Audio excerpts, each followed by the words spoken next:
Is anyone else freezing okay. Is anyone else's screen freezing or is it just mine? Possibly just you, possibly just you, but let's go ahead and see what happens. Okay, good. Because all of a sudden it said that my internet connection was unstable. So let's hope that we don't have an issue. Okay, good. So Debbie, I did lose part of what you were saying, but I do want to go ahead and welcome everybody and remind you all that we welcome your participation. We love when you add so much to our discussions.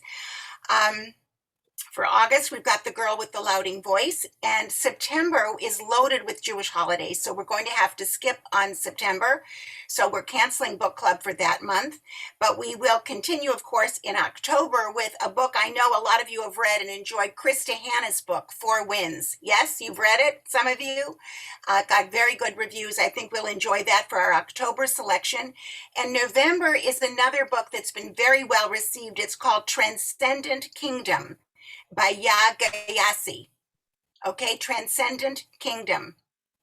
We'll be publishing the names of these, so you don't need to worry about it. We'll be sending these out to you. Jackie, you'll be sending to the library folks, and Debbie, I know you'll be sending out to JCC. As far as the other months, we are just waiting to confirm some of the other titles, but we'll have those for you ahead also.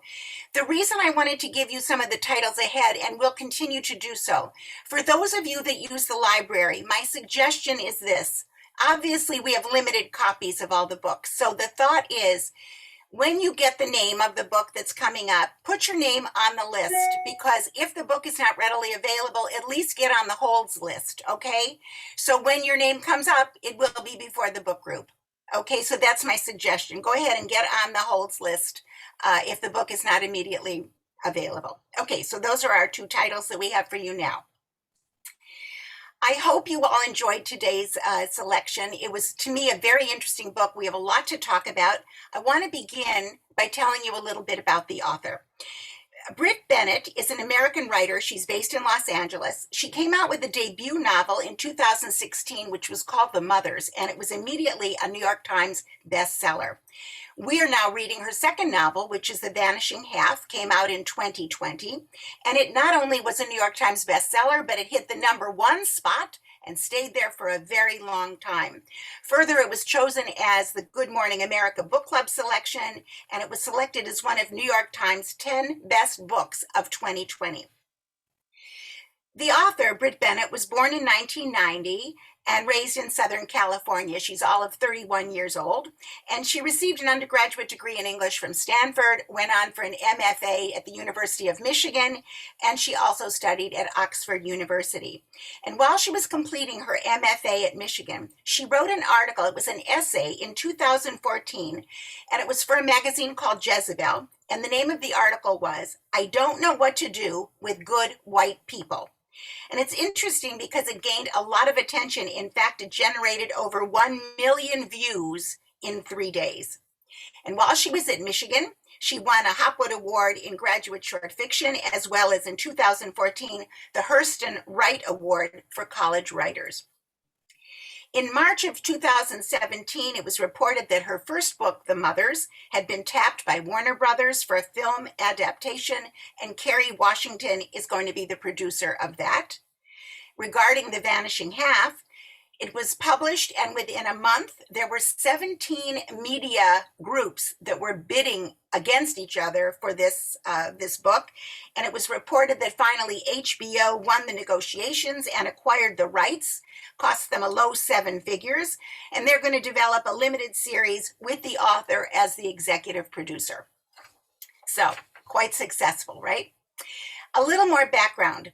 I listened to a lot of interviews with the author, and I read a lot of online reviews, but in one of the articles, actually in several of them, she shares how she first came up with the whole idea of Mallard. And it came from a story that her mother had heard while her mother was growing up about the idea of people that actually purposely married light-skinned people so that they would have lighter children. And people continued to do that. In fact, there was a town, her mother said, where people traditionally did that. And the town sounded so mythological that Bennett wanted to write about it. The author tells us she's been greatly influenced by Black writers such as Toni Morrison and Alice Walker. She read James Baldwin early on, and that inspired her to be a writer. When asked who she thought would be the audience for this book, her answer was, well, obviously, it's going to be for Black women. She said she hoped it would be a love letter to her community. What's cute is that in every interview that you see online or you read, she uses the word surreal. It has been surreal to her, the response, the positive outpouring that she's received from everybody about this book. It's interesting. She says that she wanted to write a book about passing. And it's a subject, I guess, that has been written about a lot. But in most of the stories where people talk about passing, it's usually judgmental. It's moralizing, how the author did the wrong, the character did the wrong thing by passing. And so she wanted to write something different. She wanted to write about someone passing as white, but without any judgment being made about that decision. The author says that personally, when she was growing up, she thought a lot about color. Halle Berry was the ideal. That was what was beautiful. She says, for a lot of people, there is shame in being Black, dark Black skin. In her book, she wanted to show how characters feel about that and how they carry it off. She says it's interesting how people might value light skin, but you know what? They are still Black to whites. What I also found very fascinating, something I hadn't been aware of, she explains that it was very common knowledge and very accepted in the Black community that people would pass for white at work, and then they would come home and they would be Black. It was accepted that one might pass as white for work simply because you got a better job and you made more money. What would be frowned upon, she says, would be to leave your family in order to be white. So that leads us to our book today. I want to give you a very brief summary just to refresh your memories, okay? So, if you recall, The Vanishing Half spans nearly half a century from the 1940s to the 1990s.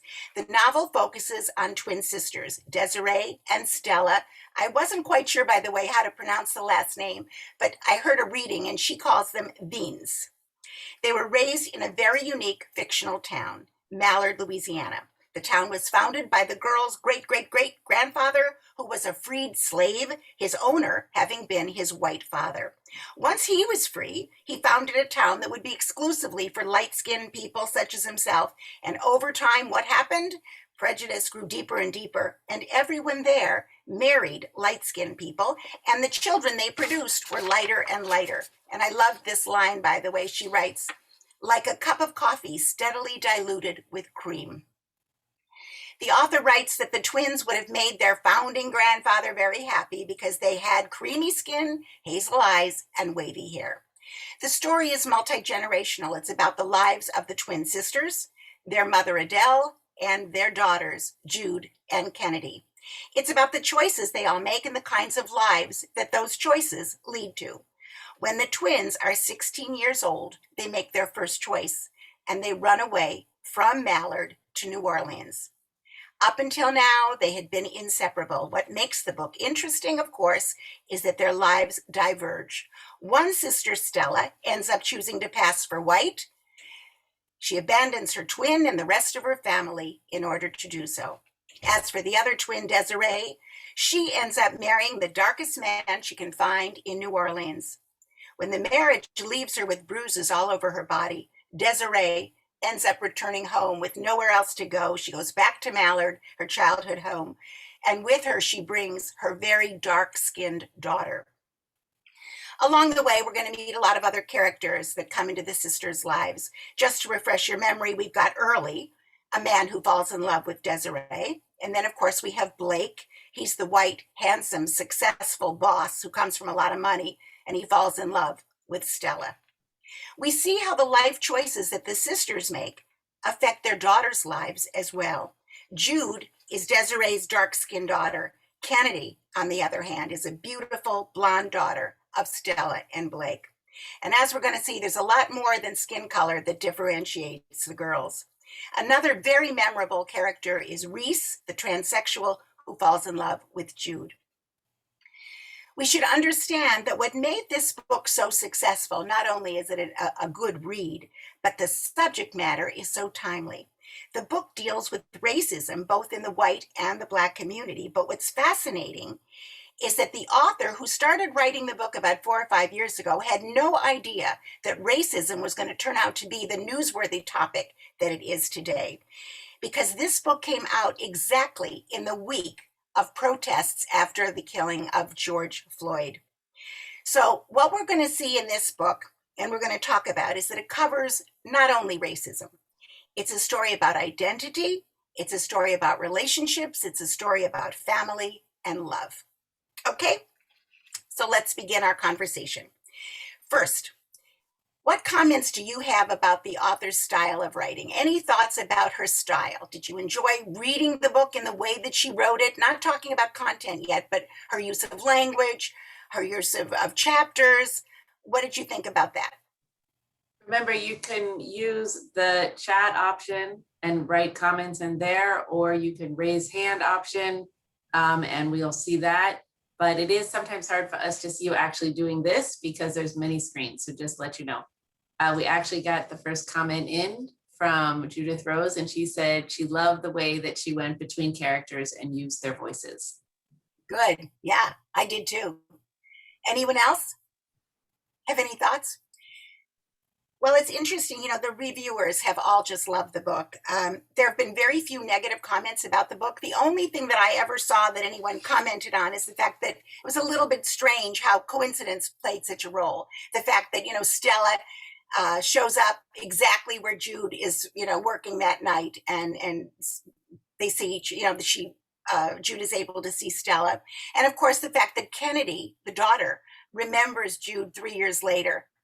When they run into each other again. So there's a lot of coincidence in there. But of course, that is the thing that fuels the story. So the other thing that I think is really interesting was something that I saw online that the author says, because people have asked her about how did she divide it up, the way she did her chapters, the way she told their stories. And she said, those families, their lives were so fractured. She believed the only way to tell the story was in the way she divided her chapters in fractured sections as well. I thought that was kind of interesting. Any other comments? So moving on, let's begin by talking about Mallard. I mean, we've talked about it in generality, but let's talk about the people who live there. And what was the impact that it had on the girls? And what actually caused the girls to feel they had to run away when they turned 16 years old?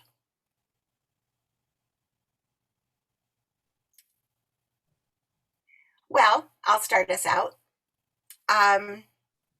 In Mallard, picture these people. These men, they knew that they weren't white. They knew that they wouldn't be accepted by whites, but they also didn't want to be treated like Negroes. And so right away, you have a very different kind of population. Lynda, Beth Allen has her hand up. Good. Beth, do you want to go ahead and unmute? I'm unmuted.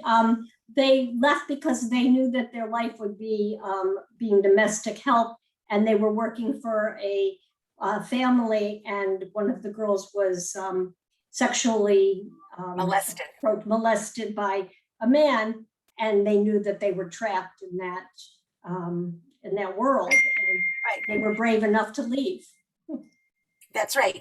You're right. And it's interesting because they were so poor that the mother cleaned houses. And even though Stella really had dreams of going to college, right?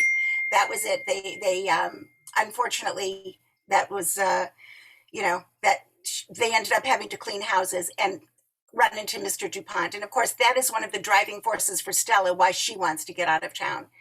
Jackie also has her hand up. Oh, good. Jackie? Oh, I was just going to say, I don't think it was very realistic either. I mean, or it wasn't reality. Maybe I should say that, because there's a whole different world out there. And whether you face the racism or not, that was preset. It was built into that town. And so I don't think that made it hard for everybody there. I think you're right. They knew that. They accepted the racism that was there. They didn't want the darker people there, and that was sort of an accepted thing. But I think for Desiree in particular, she was obsessed with getting out because she couldn't stand the obsession with lightness. It bothered her all growing up. Stephanie Swordlow also has her hand up. Yeah. Hi, Stephanie. So, I also think that there was a certain small town, atmosphere there. And so Desiree, who really had this impetuous, very strong personality,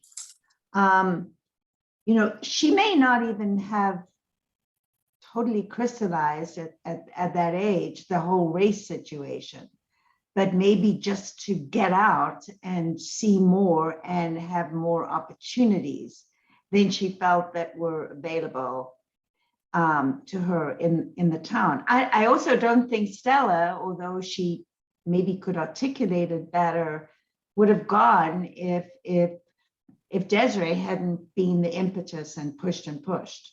Yes, Desiree definitely pushed her. And you're right, Desiree was definitely motivated. I thought so too, by the smallness of the town. And also, if you remember, Desiree is the one that was very sensitive to the fact that, remember early, when she was a young girl, Early was a boy who came, dark-skinned boy. He was a farm boy, and he was dropping off groceries, remember? And he meets her for the first time when she's a young girl. Later, of course, he's going to find her again when he's, working as a bondsman. But he sees her, and of course, she likes that idea of flirting with him because she knows that. And by the way, that's a secret she keeps from Stella. She doesn't tell Stella that she's flirting with him, because she knows that Stella would feel the way Adele, their mother, felt, which is, he's so dark, he's not to be trusted, right? So there's a real social hierarchy, of course, in this town as well as the smallness of it, where, they kind of were upper crust because they if people were lighter, they were the higher society, and of course their family was because they were related to the founding, their great great grandfather. And Beverly Rosen has something to add as well. Beverly, do you want Sure. to unmute? Hi, Bev. Let me unmute you, Beverly. Hold on one second. Okay, is that better? Yeah, we can hear you. Okay, thank you as always. I found there's a certain unrealistic development of the two girls.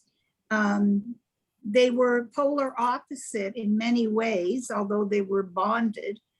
And I was quite surprised as they grew into adulthood, that Stella was the one that took the big leap to become white, and Desiree didn't.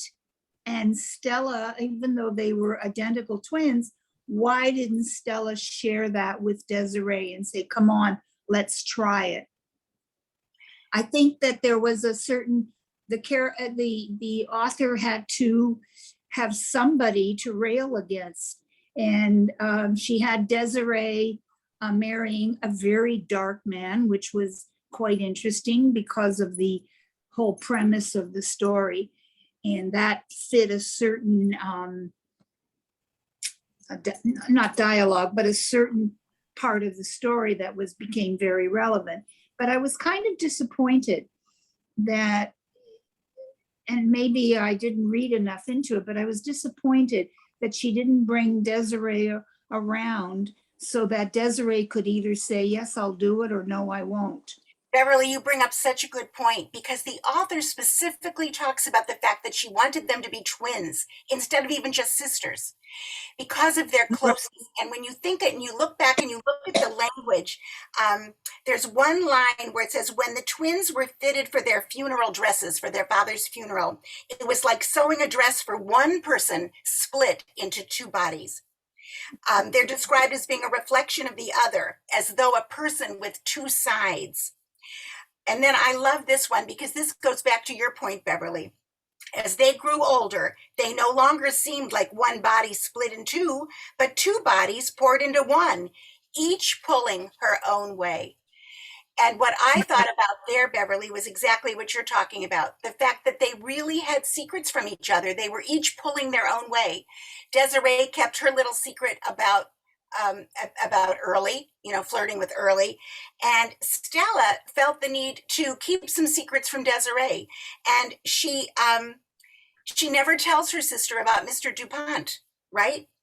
She never tells her sister another very interesting thing. Remember when she passes for the first time? It's at the museum. Right. One day she goes to the museum. You remember this scene? All of a sudden, there's two different doors, one for blacks and one for whites, and she goes through the white door and she passes successfully. Except what's interesting is one person sees her and recognizes what she's doing. Remember this scene? It's the Negro guard. Guard. The guard looks at her and he winks. So she never tells her sister that she did this daring thing, that she did this. So they each kind of kept secrets from one another, which later on makes it easy for Stella. She also never tells her sister, guess what? The boss invited me out for lunch. So really she keeps Desiree in the dark about that whole growing relationship. Right. Lynda, also, I'm not sure how to pronounce his name, but it says Jonas O. Stewart. She had brought up a point about that the girls were haunted by the lynching of their father and that probably scarred them. And I'm not sure what your first name is, Jonas or Stewart, but you have your hand up. So if you want to go ahead and unmute and elaborate a little bit more on that. Also introduce us. What is your name? Okay, my name is Joni Esser Stewart. The last part, I Okay, made now it, we get it. but it runs together, I think, because of the room. Anyway, yes, when you asked why they left the town, I think they were continuously haunted by the lynching of their dad. And I think it was inevitable that they had to leave. I do believe that happened at such a young age, but it haunted them for the rest of their lives, as it would anybody who witnessed such atrocity. It was such a traumatic scene. There is no question that it haunted them. And we see that later, right, Joni? We see that she continues to have nightmares, Stella, about it. There's no question that they are haunted by that. And by the way, the author tells a very interesting thing when she talks about that lynching.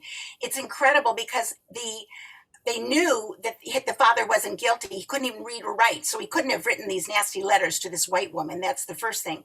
Right. But the second thing they bring out is that the father was so light, you could see the blue veins in his arm, the blue veins. And by the way, just in doing a little research, there was such a thing as a blue vein society that started in the North. That people really, they prided themselves on being able to see this blue vein, to be that light. Before you go on, Stephanie had her hand up as well. Stephanie Swerdlow. It's entry. Hang on one second. Okay. No, so it's interesting because I don't see the twins as unrealistic. Certainly they looked alike, but they were two separate people. Twins are not one person. Twins can look alike, but that doesn't mean that they have the same personality. And I, throughout this whole book, was fascinated by how the author, each person that she writes about has a vanishing half, has a piece of them that makes them not whole. I mean, every single character that you go through. And that, to me, I think she did that brilliantly. And it's also with the twins, that in a sense there was a vanishing half within each other. There was a secret part that they both held. I thought she did it brilliantly. And I think the fact that you already have talked about what the idea of the title, and the author was funny because she said, she didn't even come up with that title, The Vanishing Half. It was a whole group discussion between the editors and all the people that or all the people that were helping her with the book. She said they came up with the name The Vanishing Half because all of a sudden it struck all of them, just what you're saying. Not only the missing sister, but the vanishing half, the idea of half of a person. And that's the other idea. I think she's showing with the idea of the twins that every person in them has choices. You can go one way or the other. And so that's why she really wanted to make it twins, showing how one makes one choice, one makes the other. Let's talk about them individually. Let's move on and talk a little bit about Desiree herself. Desiree struck me, and just to start, I agree with you. I think she seemed the stronger of the two sisters. She's the one who wants to go. She's been bugging Stella all those years, and Stella says no. She doesn't want to leave her mother. But in the end, she influences Stella. She's strong, right? She's very strong at that point.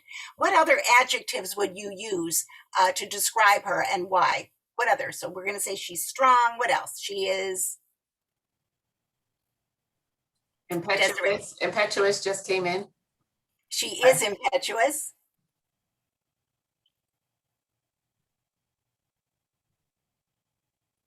Any other thoughts? Well, number one, I think she's very smart. We know that she learns fingerprinting, how to read fingerprints. She learns that and becomes quite skilled at it. The other thing that we know about her, okay, I see somebody came in. Go ahead. What? Loyal to her mom. Very loyal to her mom. Right. She's very loyal to her mom. Risk taker was another one that just, she's driven. Very courageous. She's a risk taker. She leaves Sam when she has to, when she realizes he's going to kill her, takes her daughter and she runs. What else? I'd say Driven. she's driven. She's very persistent, right? When she decides she wants to meet Aunt Stella, man, she does everything in her power to do so. We know that she's very rebellious, by the way. She goes out and finds the darkest man she can find, right? And she marries him at that time. Jackie pointed out that she thought she really kind of wanted to be the hell child, but she really wasn't inside, and she was actually pretty traditional. Interesting, right? How she ends up coming back. That's interesting. What else? And she's a Insightful. survivor. Survivor was another one. Survivor. It's the first time she's alone. When Stella abandons her, it's the first time as a twin that she is actually by herself. Anything else? Is another one from Judith that said, I think that Desiree was a more fleshed out character than Stella. Stella had so many secrets and the author kept more of her thoughts unwritten. That's true. That is true. It is true. And she also, because she doesn't have secrets, she's very outgoing. Remember this? She's very social. We see when they were working together in the laundromat, she's the one who was hanging out with the gossipy girls. And what was Stella doing? She was very fastidious. She was keeping track of all the money. So you see right away certain personality traits that were there as well. So Desiree, you think was maybe more fleshed out. So let's talk about Stella, okay?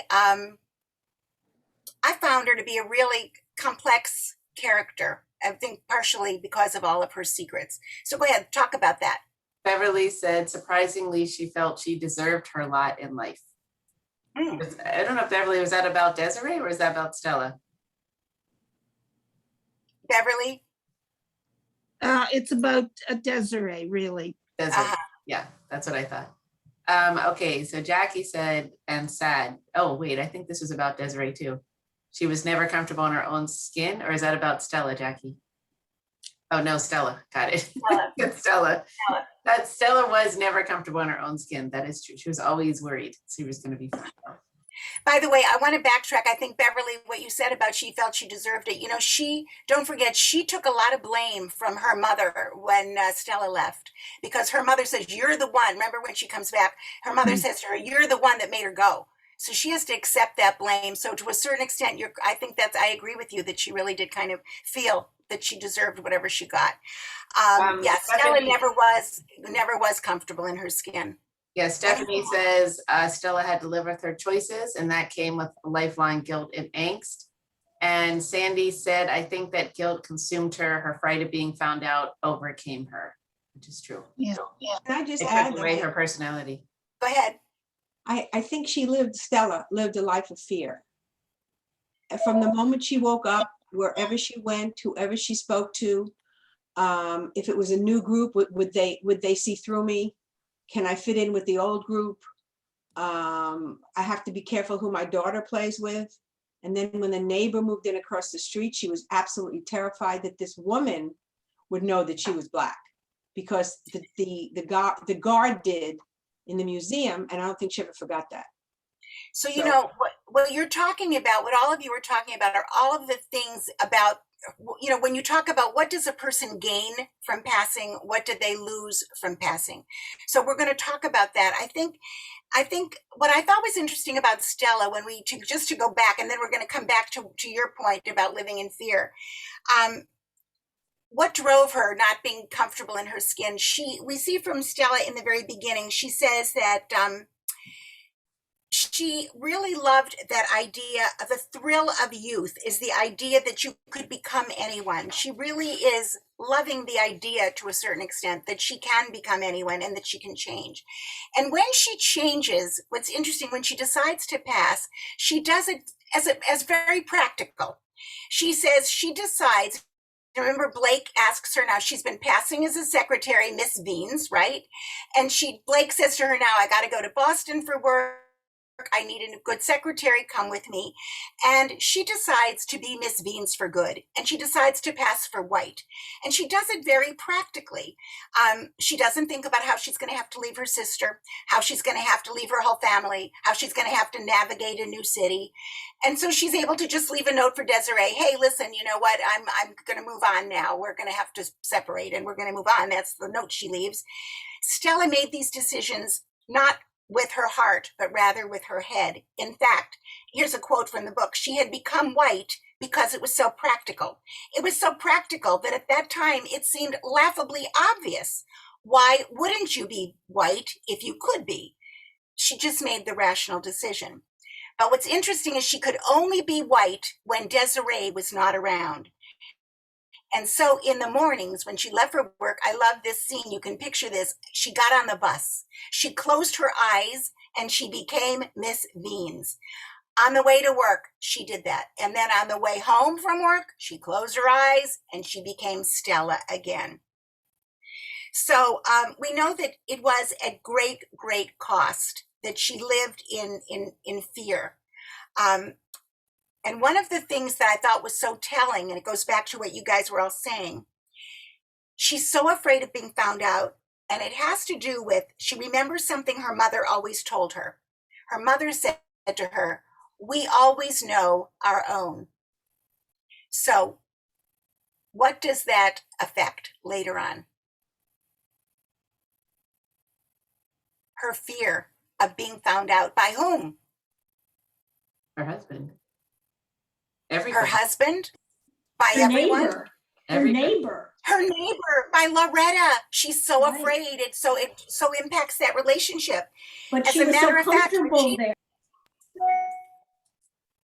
Go ahead.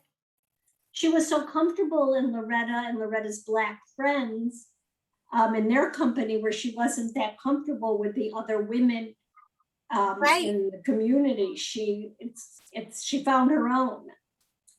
Well, there was She a did, but she comment. was so with the- afraid of being found out. Yeah. Lynn had written a comment that she says life will be easier for Stella if she passes for white, but truthfully, that was probably the exact opposite, you know, because it was not an easier life. Even though she had a cushier life, I don't know if it was an easier life because she lived in that fear.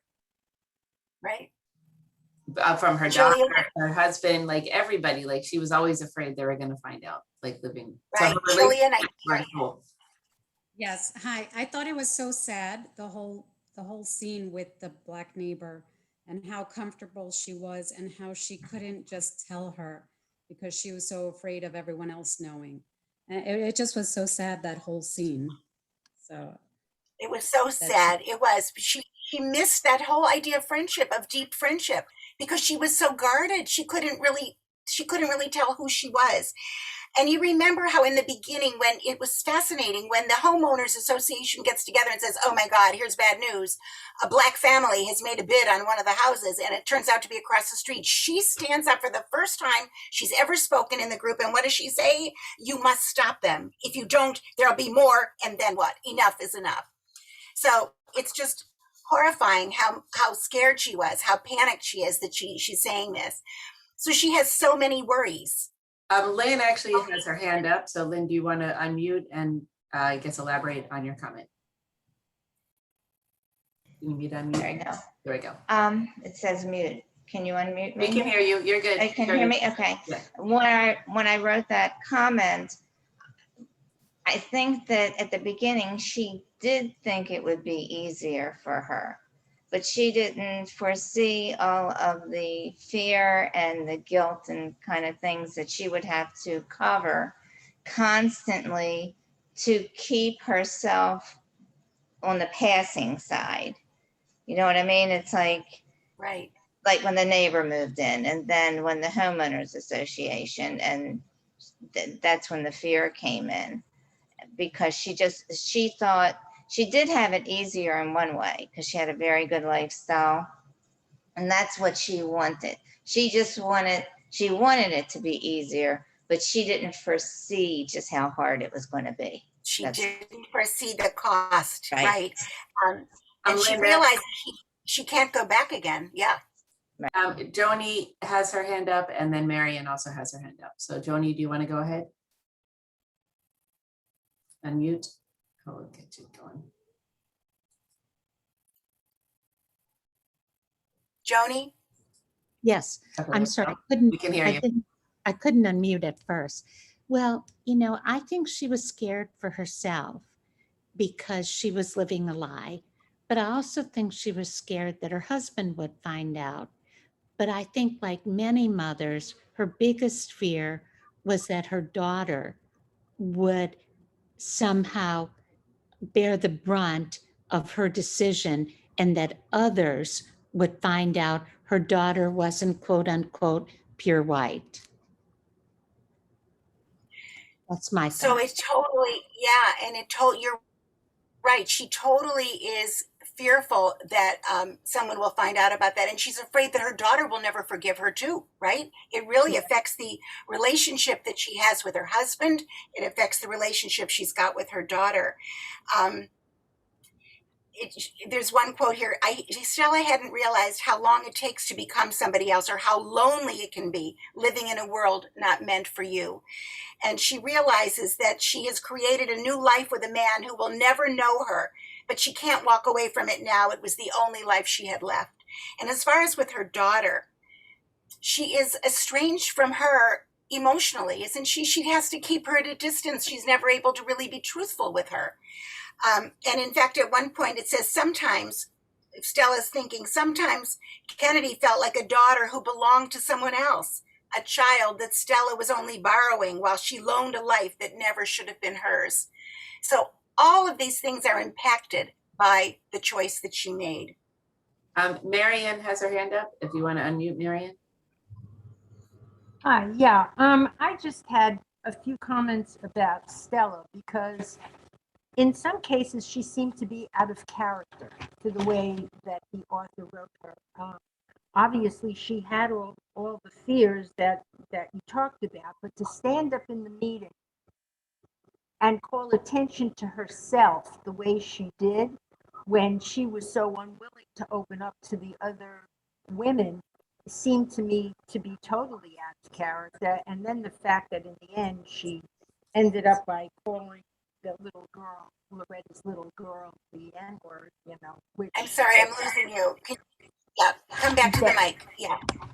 okay. Did you hear the first part? What I Yes. had started to, yeah, okay. The other thing too is the use of the N-word in that house seemed to me something that she wouldn't have done. So in some cases with Stella, I just felt that the author, I know it's not a popular opinion, I'm sure, but that the author took her out of character. Oh, very interesting. So that Yeah, was, any and of thoughts on course, that? Yeah. when you get to plot, the other thing too is the fact that the husband did not know that she was going across the street when it was such a small town and everybody knew everything. I found that very unbelievable. So for me, this was the second time I read the book. I had read it about when it first came out. And so reading it a second time, you look at it a little differently and maybe maybe I look too much. So that was just. You were able to do a very close reading. Right. Yeah, so right. I just felt that Stella wasn't really as developed a character as she could have been. And I know part of it was on purpose, but some of it she, That was just my feeling. Yeah, I think Linda? just- Thoughts on that? Melanie has her hand up and then Beverly does as well. But I do want to say, just as a side comment, that I love that we said that Stella wasn't very developed, but there's obviously a lot of more, like, people really want to talk about her, and maybe it's because she wasn't as developed, but I do think there's lots of comments today. So Melanie? Hi, I had put in the chat, I mean, just going beyond the characters. I mean, when we talked about being comfortable in your skin or not, I don't know how comfortable any of the characters are in their skin, because living as a Black person in America is not an easy thing to do. And I guess that sort of resonated with me as I read the book too, that it's hard that people are guarded from what I hear. I mean, I'm looking at it from a very different perspective as, you know, people don't react to my color when they see me or make a judgment or what. And so I thought of that, how hard it was hard for her to pass, and yet she could never be herself because she was guarded, but how comfortable were other people, you know, segregating themselves sort of in this community of all, you know, light-skinned people. And so it's just very complicated, but thank you. Right. And I think Melanie, you've really gotten the whole point of what the author is trying to get through. And we're going to talk about that in a little bit, because you're right. The racism part, no, it plays a huge role in this. And when we stop and really talk about it, you're absolutely right. Yeah, it was a very tough time. And by the way, the author says a lot of this came from her mother having grown up in Louisiana, the stories that her mother talked about living in the Jim Crow era. So you're right. That's a big theme here in the book. Anything else about Stella? Beverly has her hand up as well. So sorry, wants to interrupt you. Beverly, we have to unmute you. Hold on 1 second. Sorry about that. I try to be so respectful and keep my mouth shut. I have to respectfully disagree with my friend Marion, who I know for a number of years. I think it was apropos that Stella got up at this public meeting for the very first time and really blasted the idea of how dare these Black people move into the neighborhood. And then that was for show. She had to reinforce her whiteness. And I think it was a push-pull, but then the neighbor moved in. The children were the impetus. And I think there was a certain draw that was inevitable, because aren't we, well, I'm assuming that most people are sort of more comfortable with their own people. Whether it's your religion, whether it's your color of your skin, whether it's your community. I know being someplace totally foreign and meeting somebody who's from where I was from, Canada, Montreal, was like all of a sudden we're instant friends. Don't even know them. Yeah. So I think there was a push and pull there that was very apropos on the part of the author. So it's interesting. Also, I think too, it was, she felt so comfortable. She was longing for that closeness, and she felt it. She felt that bond you're talking about with her. And I think because she was a little less guarded, she was just dying to tell the truth to Loretta. They made it very clear that she had no she said it herself, that she has no girlfriends, no friends. Right.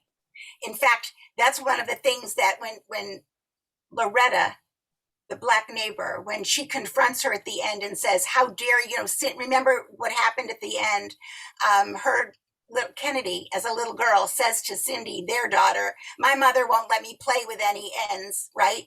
So it turns out, of course, that Loretta comes over and confronts her and says, yeah, I should have known, leave it to me. I should have known you are the loneliest woman in the whole town. And so she sees it, and it's very hurtful, So I felt like Stella, I really did feel so bad for her, because she felt hurt by Loretta. She felt guilt. That, remember when one of her friends says, they're talking about this child that can't they want their daughter to go to Brentwood Academy. And they're saying, oh, well, don't go try to go to Brentwood. And she says, Stella says, oh, the mothers will make her life hell. And Stella says to this group of Black friends of Loretta's, she says, you know, they do, you don't know how much they talk about Loretta when she's not there. And one of the other Black women stands up and says, yeah, well, and I'm sure you rush right away to her defense. So she feels guilt that she doesn't stand up for her when she should have. So she's really got this whole mix of feelings, and it all comes, of course, from the fact that she is hiding really who she is. Lynda, before you go on to the next thing, I just wanted to point out to everybody that using the chat feature on your Zoom, there's a conversation that's going on about, you know, people feeling comfortable and all those type of things. But if you wanted to be a part of that conversation at the same time, I just want to encourage you, because everybody should be able to see the chat going on. So before you went on, I just wanted to let everyone know that. Oh, good. Okay, great. So Stella is definitely a lonely person, and it comes out, we see, of course, at one point she gets very depressed. Now we know, picture that this is a woman who has nightmares, right? She has nightmares from her father's death, dragging out, remembering her father being dragged out and killed, even to the point that she slept with a baseball bat beside her bed when Blake was away. And when Blake would reach out to her to make love, she would picture the white man who dragged her father onto the porch. But this was a very troubled woman who lived with a lot of fear and a lot of worry about being found out. So we've talked about a lot of the things that she lost. What did she actually gain? What did she gain by passing? We talked about she did get a life of luxury, didn't she? What else? Iris, I see your hand up. Iris, can you unmute yourself? I never know if we're being Debbie, can you unmuted or we're unmute? supposed to unmute ourselves. Okay, you're I unmuted. think, I think this is a woman that was stuck in a mud pit. I mean, I don't think she had a happy moment. I don't think she had a comfortable moment. When we reviewed this in my book club, we came to the basic conclusion this was a very, very sad woman. There was never a time when she could open up to anyone on the planet, except her sister, who wasn't there. Exactly. And it was a vanishing half, could be a vanishing half of a life. Because, right. I mean, she lived with a man who didn't know her. She must have been, I commented before, she must have been absolutely terrified when she was pregnant. Can you imagine 9 months, you don't know what that baby's going to look like, and if that baby pops out dark, you are in. So I just can't imagine living that way. I don't think she gained anything. I think, wasn't there a scene where she was floating in her pool by herself? And I think she heard the kids playing in the street or wherever in this beautiful house in Los Angeles and the pool and the whole thing. And she was miserable. Right. I don't think she had a happy moment. Right. Unless we consider the time she was with those Black ladies across the street and she watched their interaction. And I think vicariously she wanted to jump right in. Absolutely, absolutely. And her fear that that baby would be dark. And she actually thinks to herself that if the baby comes out dark, she's going to tell her husband that she had an affair with a Negro. I'm using the words that she's using in the book. She had an affair with the Negro rather than tell the truth. So you see how desperate she was, and so self-hating she was, and so sad that she was. Lynda, Jackie interesting, has her hand up, and so does Stephanie. Good, go. Jackie? I just wanted to quick say that I felt like she gained what she thought she wanted, not what she really needed, because I truly do believe the grass is always greener on the other side. She thought one thing, but she was, I agree with Iris, she was always miserable. She was always afraid because it really wasn't. It wasn't necessarily what she needed. And that's what I thought. Yeah, she gained luxury and she gained entrance into a world she may never have had, but it wasn't right. Right. And Stephanie? So I agree. I think with both Iris and JC, I think that she didn't gain anything. I mean, as you said, she gained stuff. things, possession, status, maybe. But in the long run, I don't think she gained anything. So it's very interesting because she does go on and fall into this depression as a result of everything that we're mentioning, right? And her husband suggests that she takes some classes. He thinks she's going to take flower arranging. And instead she gets her GED, and then she gets her college degree, and then she becomes an adjunct professor in statistics, right? She gets part of a women's group, an activist woman takes her on as a mentor, and all of a sudden she creates a new life for herself. And we see that she again is reinventing herself in a way, right? And she's getting involved in feminist causes. So later on, we're going to see in the story where one of the things that if you were to ask her what she gained, she would tell you there's one word: freedom. And we're going to see it at the end. She says that she felt she was free, that there were so many, and we'll talk about that. You know, it gets back to, I forget who brought it up, whether it was Beverly or someone brought up the whole idea of racism. She escaped that part. So I want to move on, and I want to talk about the kids. I want to talk about Jude. I want to talk about Kennedy, and I want to talk about Reese. So let's talk about Jude. So here's this girl. We know that she is very dark-skinned, and they describe her physically. She is so black, she is blue-black. And I found this amazing, that this is how they described her. She describes herself. She was a black dot in the school pictures. She was a dark speck in the pews on Sunday morning. She was a fly in the milk contaminating everything. Talk about self-hating. And she hated Mallard, which of course was the place where all of this was taking place. What else do we know about Jude?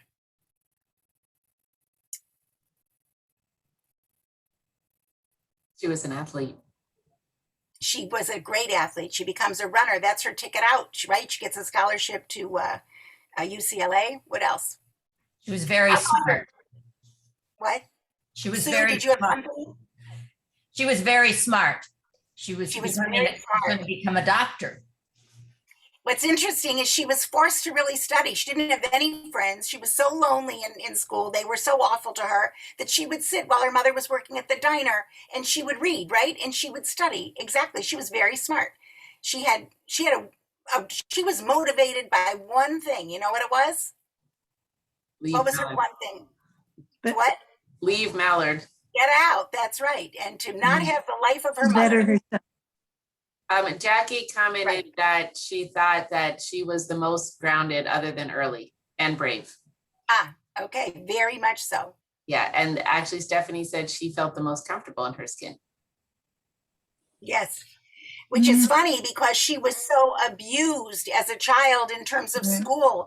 They called her tar baby, mud pie, right?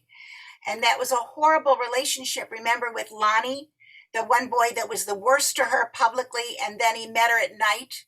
And she says, in the dark, you could never be too black. In the dark, everyone was the same color. So how sad was that?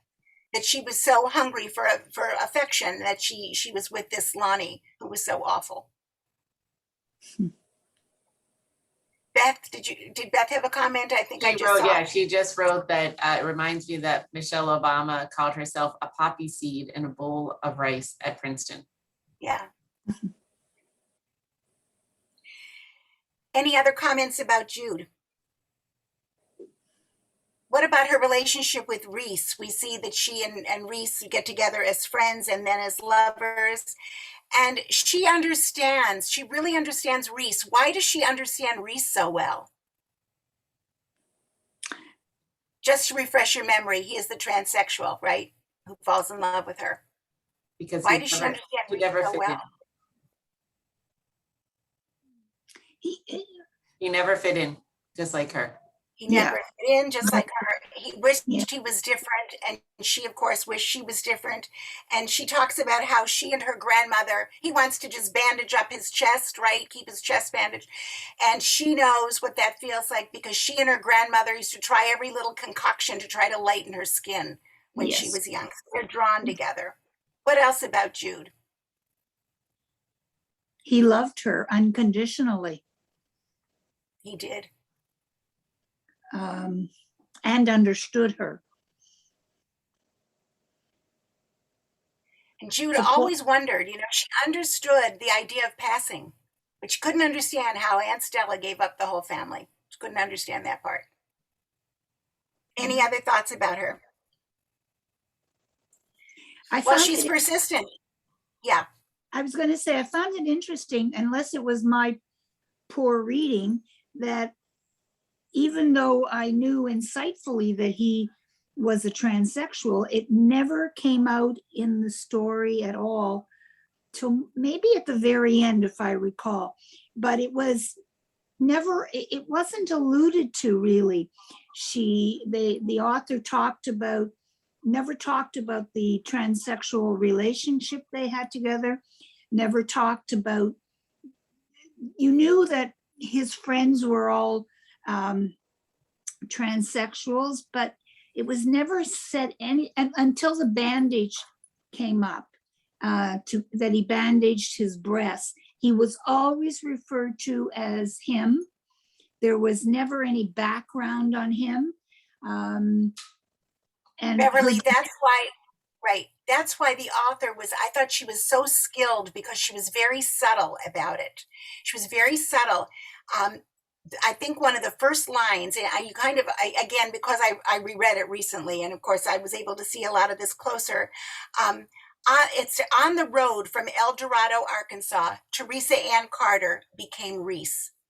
And then the author continues to say that always Reese had been Reese. It took 7 years of steroids, but by the time he meets Jude, you would never have known that he was ever Therese. And then from that point on, you're right. Absolutely. You forget that he's transsexual because he's handsome or he's really good looking. Everyone is drawn to his looks, including Kennedy when she meets him. And yeah, so he's referred to as him. He is. And Marianne has her hand up, so Marianne, do you want to unmute? Yeah, and he also showed the best part of her because she was willing to work to get him the surgery that Good she point. needed, Yeah. he needed, even when he wasn't willing for her to do it, she went and did it anyway. Yeah. I thought that said a lot about her. To me, she was the strongest character in the book.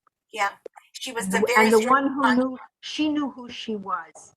She knew Yes. who she was from the beginning to the end, and she was able to live. She was the one that wasn't the vanishing half. So through a lot of travail, she found out who she was, right? Those early years were tough years, but and later on we're going to see where Desiree really admires her daughter, admires what she went through and what she's accomplished. Anything else that we want to talk about while we're on the subject of Reese? He's a very kind character, and they are, as you say, Marion, a wonderful couple because you see where she's willing to work for him, and he's so supportive of her, encouraging her with her studies and everything else, and comforting her with Stella. When Stella doesn't seem to be interested, he says, listen, if they don't want to be family, you can't make them family. He's really comforting to her as well as encouraging. I want to talk about Kennedy. What'd you make of her? How would you describe her? Talk about the opposite of Jude. How would you describe Kennedy? Well, we know from the very beginning, she meets Jude. Jude is serving the drinks. She's working the bar, and Kennedy comes over, 18 years old. She's dressed as leggy. She's described as leggy, dressed scandalously. She's got a bored affect. She is milky white. She has blue eyes that almost look violet. She has wavy blonde hair. Okay, you can imagine what a contrast the two of them were side by side, sitting at that bar where Jude is serving. What else about Kennedy? We also, right away in that very first scene, we can tell her relationship with her mother. Because all of a sudden she says to Jude, they're chatting, how they're both students, they have that in common, and she's making conversation. And then she looks at Jude and she said, fun's over. And of course, Jude looks up and sees why her mother Kennedy's mother has entered. And of course, it is Stella. Any other things you want to talk about with Kennedy? Coming into the chat is entitled, selfish, immature, indulged, selfish, immature. These things keep coming up. So Yeah. I was gonna also say I felt sad for her because of that relationship with her mother, that she didn't Yes. have a full relation. I mean, she had, again, like her mother, had everything, but had nothing. Right.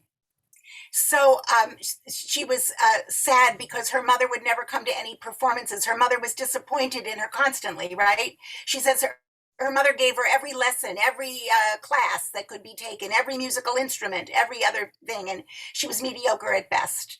And she felt like she was a disappointment to her mother, and especially the fact that she goes into acting as opposed to anything practical. So the parents are very disappointed in her, and her mother especially, and doesn't come to any performances. What else do we know about her? Stella says she was her wild child. And it's funny because it says in there that she kept changing her hair color. And at one point, Stella says to her, "What's wrong with you? Why can't you decide who you want to be? Be yourself," which is such a funny thing coming from Stella. Be yourself. Jackie has her What hand. else about her? Jackie has her hand. Yeah. up. I thought when you said that about her going into acting, that was, I love my quotes, and that was one of my favorite in this book. Was the only difference between lying and acting was whether your audience was in on it, but it was all performance just the same. I thought that kind of summed up the entire book. In many ways, they were all playing a different part. Actually, Jackie, that is one of the central themes of the book that the author brings out. This is what she wanted to talk about: passing, identity, and performance. The idea that all of these people are playing roles, that it all has to do with identity, absolutely. And acting, by the way, that's what's so interesting about all the characters that are brought in. What about Barry, who 2 Saturdays a month he becomes Bianca for 7 minutes on stage? And I love the way they describe it. He's got, a ruby red lips and a purple boa around his broad shoulders, and he's got, a blonde wig. And Bianca, he admits, is sort of lingers in his. He's an what is he?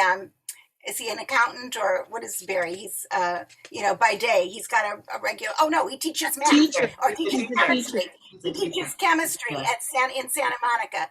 It's his one of the other ones that he calls one of the girls. One of the other people that are in his show.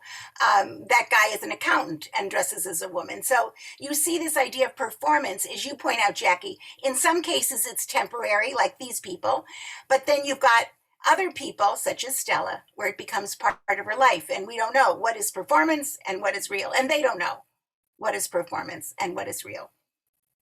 Anything else we want to talk about with Kennedy?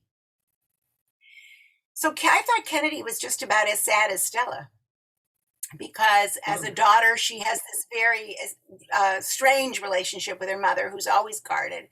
And later, when Jude comes into the picture, she realizes that her mother has been lying to her. And you even see where her mother, Stella, thinks that she's lazy, and she doesn't really think very well at all of her daughter. And that comes through to Kennedy. She knows that. There's some more chats coming in, right? Mindy just said that the author was so great at describing marginalized people. Yes. Any other thoughts?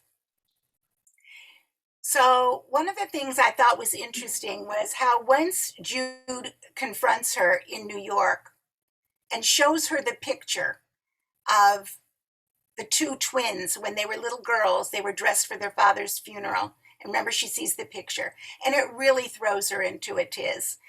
At that point, she knows that her mother has been lying to her, and Stella continues the lie. She says, "Who are you going to believe? This girl is just trying to get money from us." And of course, she still maintains that lie. And of course, it causes Kennedy she goes on a trip, and she's gone for a year, and Stella can't find her. Stella can't reach her. She won't take Stella's calls.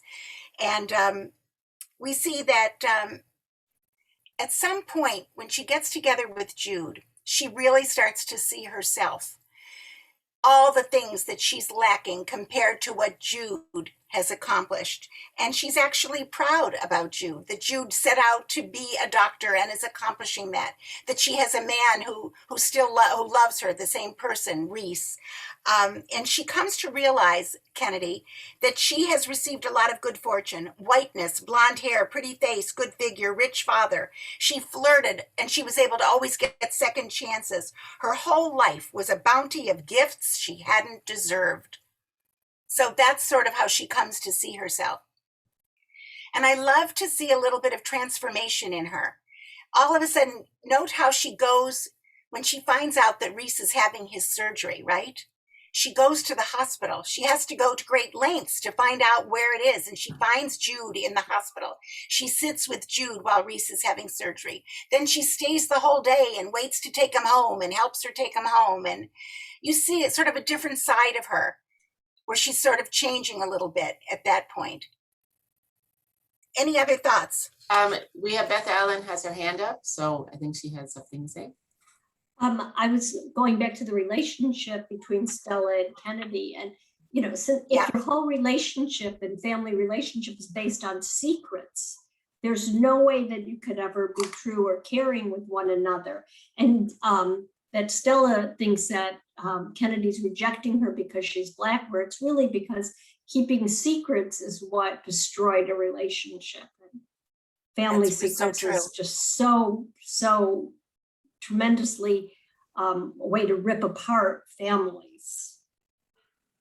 It's devastating. It's actually one of the key points also that the author wants to bring out to the whole idea of the damage of secrets. I'm a little bit mindful of the time here. I do want to just get on to one last thing, which is the racism that's in the book. I wanted to get back to that quickly. What are some of examples of the racism in the white community? And then most surprising to me was the racism in the Black community. So let's talk a little bit about that. So tell me what examples of racism the author is pointing out in terms of the white community. And I'll start us out. Of course, in the beginning, the white men kill their father, knowing very well that he's not guilty. We know that Desiree's husband, Sam, had gone to Ohio State. He left Ohio State, transferred to Howard because the white professors wouldn't call on him and answer his questions. We know that the museum had different entrances at the time. Stephanie? She's saying lynching and Stella's white community. Right, exactly. Any other thoughts?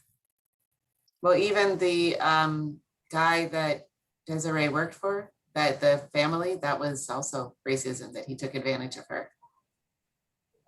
Absolutely, Mr. DuPont. What else? Marianne. I thought it was interesting. Yeah. Sorry, I also think that the fact that, the whole idea about passing is so essentially racist that in fact that people who are Black or who, that having to pass as white is just something that just screams out at you. If we were living in a perfect world, nobody would need to try to be anything else than what they are. Stephanie, such a good point, and it's interesting because one of the things that I picked up on in one of the interviews with the author, she says, passing is not unusual. Think about how many immigrants change their names, trying to pass. And so I thought I hadn't thought of it that way, right? But all of a sudden, it's sort of an interesting perspective. I thought when she talks about, I'm sorry, Marianne had her hand up as well. Okay, I was just going to finish my thought, which is the whole idea of the housing restrictions, the public pools that were restricted, where Blacks could go, they could be in one section of the pool and the whites were in the other section of the pool. It was amazing, right? Okay, what else? Somebody had something? Go ahead. Yeah, even though the Black couple, the husband, I believe he was an athlete, a famous athlete, but being Black, even overtook that to the point where they ended up by stoning the house. So yes, you can't be much more racist than that, even though they had already decided not to send their child to the boarding school they were pushed out of the house anyway. Eventually And- pushed out of the And house. they were totally ignored by most of the community, would have nothing to do with them the whole time they were there. Right. Very. Iris had her hand up. Yeah. Iris? Unmute yourself, Iris. Yeah, I just wanted to mention that on the other side, however, the twins grew up in a high white town, which meant basically that they were intermarrying purposely so that they would become whiter and whiter and whiter. And the whiter / lighter people in the town were the higher level people in that town.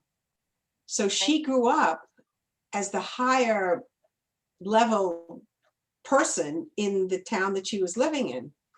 And yet when Desiree came back with Jude, there was a description of Jude. They were so horrified at how dark this child was.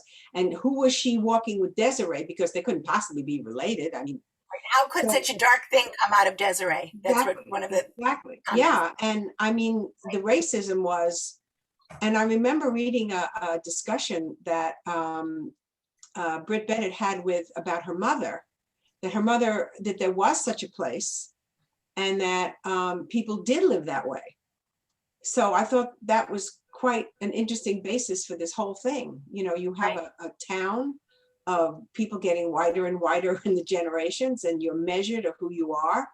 And yet you go out in the real world, as Desiree did, and I mean, pardon me, Estella did. And Estella did. I think she wanted that in the real world. Yeah. At what cost, though, she did not realize, I All think of is it, what yeah. we've all said. Exactly. Yeah. And of course, what we see is that there was such racism in terms of the Black community, because when she comes back to her mother, she expects her mother to say, oh yeah, well, of course that dark man beat you, right? Adele, the mother, used to say to Desiree and Stella, when they were living in Mallard as young girls, she would say, hey, listen, those dark boys in Mallard don't want nothing good, only girl hunting. They wanted to give it to a white girl, but they couldn't, so they thought a light girl was the next best thing. So there was such prejudice against anybody who was dark. And of course, we saw that so much with the way Jude was received. I want to also just quickly talk about the theme of identity, which we definitely touched upon, which was the whole idea of performance. The idea being that for Stella, the idea of being white wasn't the most exciting part. Being anyone else was the thrill. So the idea here, I think, what do you think the author's getting at with identity? What do you think her underlying thought is? What statement is she making here about identity?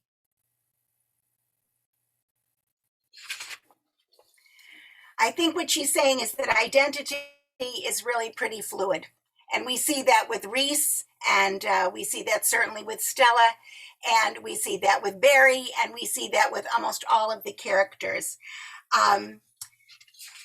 There is so much to talk about with this book that we could probably go on and on, but I think we've hit most of the major points. And I just have to say, it's been so lovely being with all of you once again. And thank you so much for all of your thoughtful comments. You've added so much to today's discussion.